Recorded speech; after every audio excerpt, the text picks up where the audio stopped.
இந்த பைபிளிலே ஏன் சரித்திரங்கள் எழுதப்பட்டுள்ளன தெரியுமா?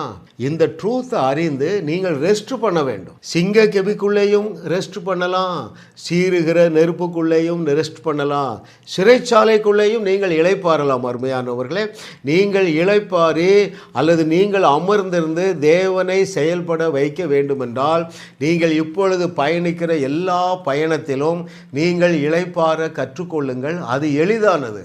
முதலாவது இளைப்பாறுதல் தான் வரும், அப்பொழுதுதான் ஆசீர்வாதங்கள் வரும். நீங்கள் பதஷ்டத்தோடே இருந்து கொண்டே இருப்பீர்கள் என்றால் தேவனுடைய நன்மைகளை ருசி பார்க்க முடியாது. மரண இருளின் பள்ளத்தாக்கில் நடந்தாலும் நான் பயப்படேன், சீறுகிற நெருப்புக்குள்ளே நடந்தாலும் நான் பயப்படேன். என்றைக்கு சபை அப்படி எழும்ப போகிறது? அந்த பயணம் இன்ப பயணமாக இருக்கும், அது துன்பமாக இருக்காது, இன்பமாக இருக்கும். பரலோகத்தை தேவன் அசைத்து அங்கே ஒரு பூமி எதிர்ச்சியை உண்டாக்கி சிறைச்சாலையை திறந்து வைப்பார்.